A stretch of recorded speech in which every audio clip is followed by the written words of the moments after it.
todos os dias à Sagrada Família o sustento, o amparo, a proteção paternal, o engano do demônio, porque durante seus anos de vida, todos os dias enganava o demônio, tornando-se então também o terror dos demônios.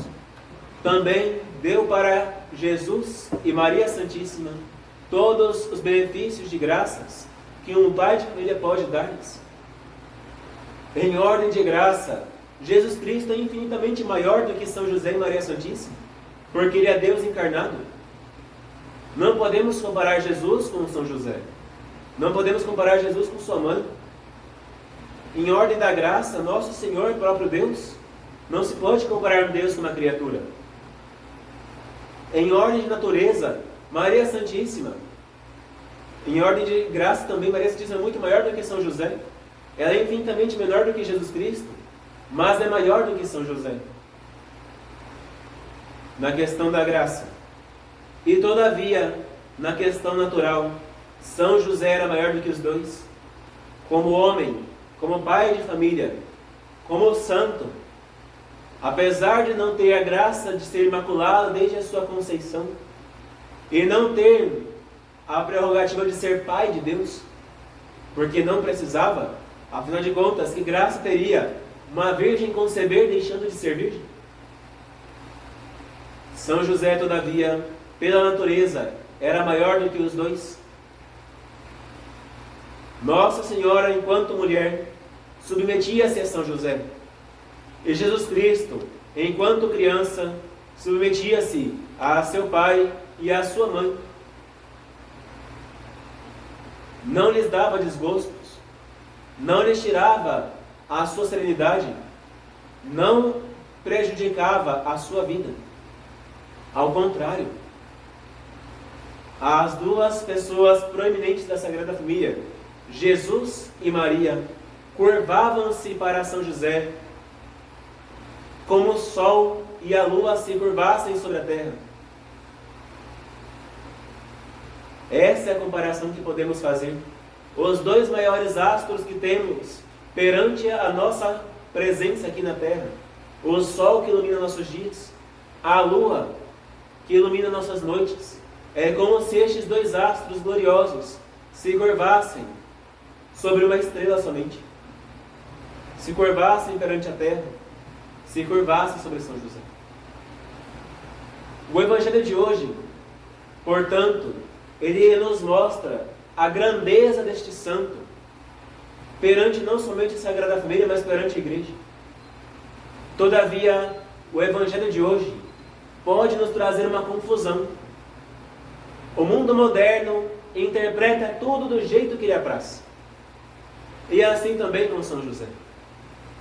Uma interpretação corriqueira de nossos tempos, tempos loucos nós estamos, afinal de contas, coloca São José, este gloriosíssimo patriarca, como se fosse um homem que desprezasse Nossa Senhora antes de conhecer a situação.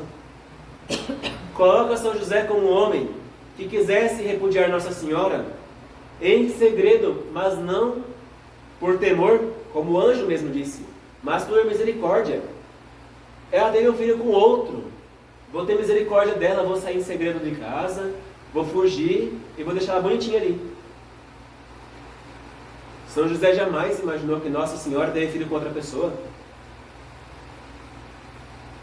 Ele conhecia bem a Virgem Maria, para saber que ela jamais faria uma coisa dessa, uma abominação dessas.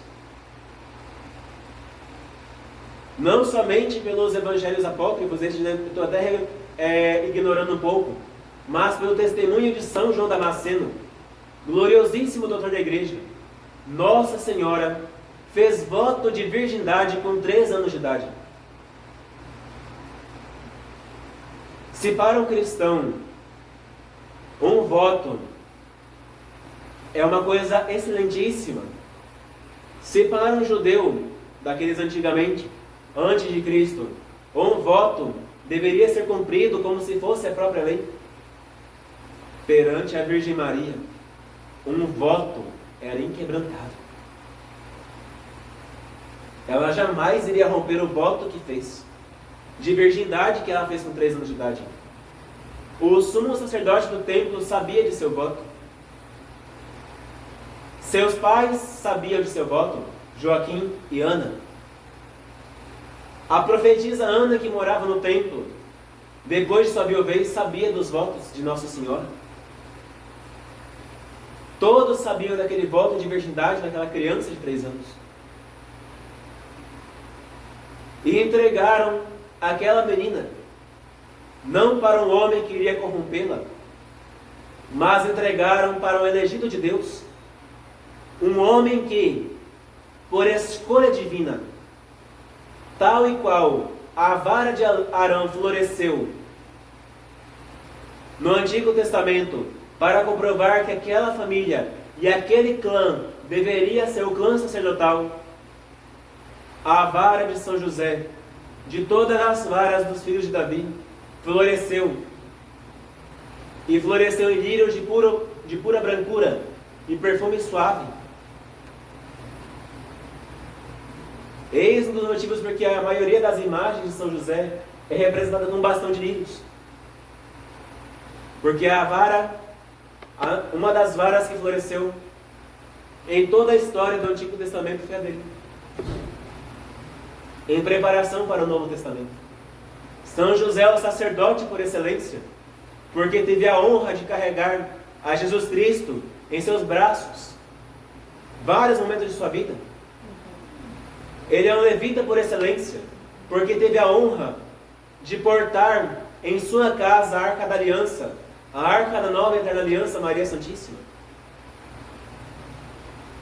Ele é um rei soberano, porque da linhagem de Davi, nenhum sangue foi tão forte quanto o dele. Muitos santos, muitos doutores inclusive, têm a honra de dizer que São José teve uma graça de ser preservado do pecado. Claro, depois de sua conceição, mas preservado do pecado no ventre de sua mãe. Um homem destes iria pensar mal da sua esposa? Daquela esposa que foi predestinada para ele pelo próprio Deus? Iria pensar mal da Virgem Maria?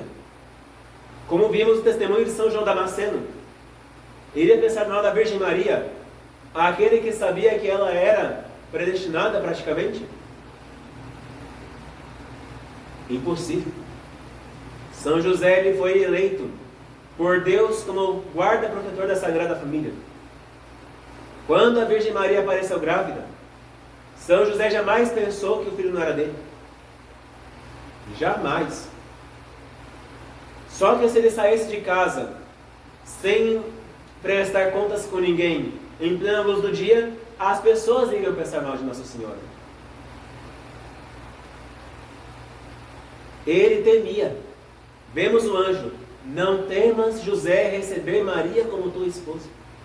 Não temas. Ele temia receber Nossa Senhora como sua esposa. Ela engravidou sem homem. Não foi por ele. E com certeza não foi por nenhum outro. Quem engravidou Nossa Senhora? O Espírito Santo. Não foi uma pessoa qualquer, não foi outro homem. Foi o próprio Deus. E São José sabia disso. Ele percebeu das entrelinhas o que estava escondido. E temia carregar um fardo e ser indigno deste fardo. A maior dor para São José não era Nossa Senhora ter engravidado. A maior dor para São José era ele não ser digno de levar e conduzir aquele filho, que ele sabia ser o Filho de Deus.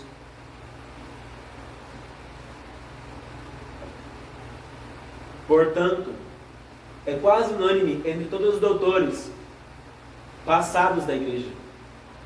São José conhecia a condição de Nossa Senhora, de Mãe de Deus. E conhecendo tão bem como conhecia, ele não quis levar esse fardo por medo de não ser digno. Mas, como ele tinha uma fé inabalável, uma conduta exemplar, uma obediência cega para com Deus. Bastou ouvir a voz do anjo e seu coração aquietou. Ele soube, mais do que nunca naquela hora, que a Virgem Maria, sendo mãe de Deus, precisava de um guarda. E este guarda que Deus preparou era ele. E que se ele desobedecesse, ele sofreria com isso. Então obedeceu a Deus. Obedeceu ao mandato divino. Seguiu a ordem da divina majestade e clemência. E ali, prostrado com o rosto por terra, falou: seja feita, Senhor, a tua vontade. Claro que no Evangelho não vemos suas palavras serem ditas. Nenhuma vez São José falou no Evangelho para nós. Mas todavia seu exemplo nos diz 1000 vezes mais do que 1000 palavras se poderia ter dito. Naquele momento tomou Maria como sua esposa. Perante a lei, a Virgem Maria era sua esposa. Perante a lei, Jesus Cristo era seu filho. Mas não somente perante a lei, também perante a graça. Deus fez dele pai de seu Filho, nosso Senhor Jesus Cristo.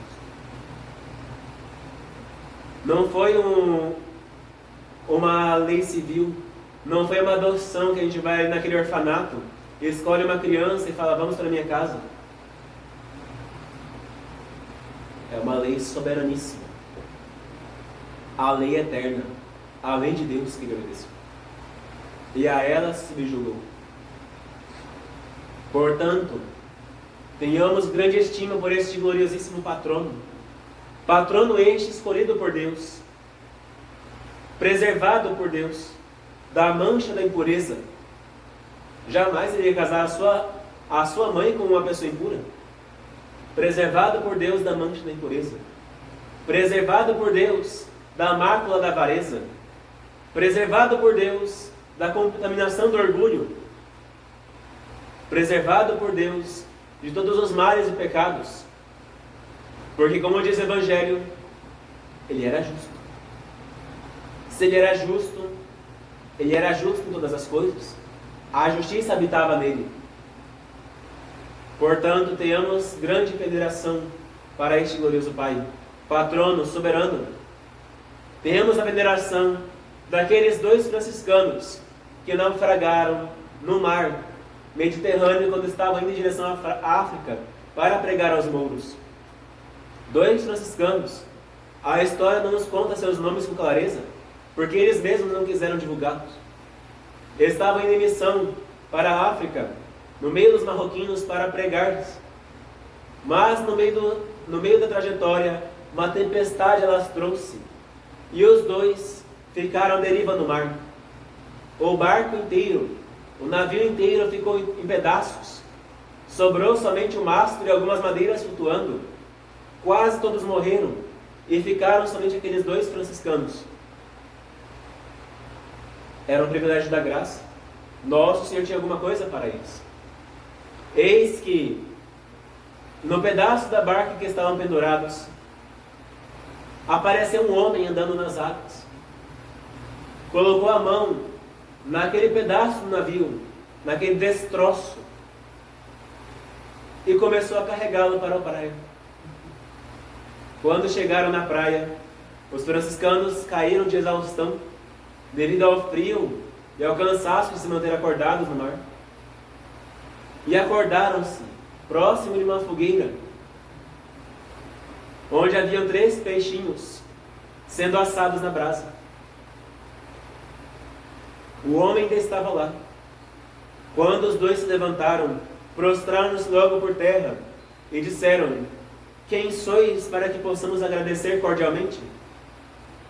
E então respondeu: eu sou o pai nutrício da Sagrada Família. Nosso Senhor, vendo a sua devoção e o zelo pela conversão dos maometanos, me enviou para resgatar-os do mar. E eis que vos trouxe a esta praia. Mas em troca, a divina majestade quer que eu seja honrado. E por isso vos orienta que rezeis todos os dias e divulgueis essa oração, o meu rosário para ser semelhante ao da minha esposa. Este se compõe de um Pai Nosso, uma Ave Maria e um Glória ao Pai, em honra de cada uma de minhas 7 dores e 7 alegrias. A devoção que vos ensino, para mim, tem a mesma importância de que o rosário tem para a Virgem Maria. Rezai e ensinai a todos, e muitas graças e muitas bênçãos vos serão concedidas. Se nós queremos que os naufrágios e as calamidades da vida não nos peguem para sempre, tomemos com confiança o glorioso patrocínio deste bem-aventurado santo, e ele, com toda a sua galardia, imbuído da graça de Deus e de sua imaculada esposa, nos tirará do mar desta vida, arrastará para o litoral da pátria celeste e nos dará como prêmio a bem-aventurança eterna pelos méritos que ele teve diante de seu Filho, nosso Senhor Jesus Cristo. Ave Maria Puríssima, Ave Maria, cheia de graça, o Senhor é convosco. Bendita sois vós entre as mulheres, e bendito é o fruto de vosso ventre, Jesus. Maria, Mãe de Deus, rogai por nós, pecadores, agora e na hora de nossa morte. Amém.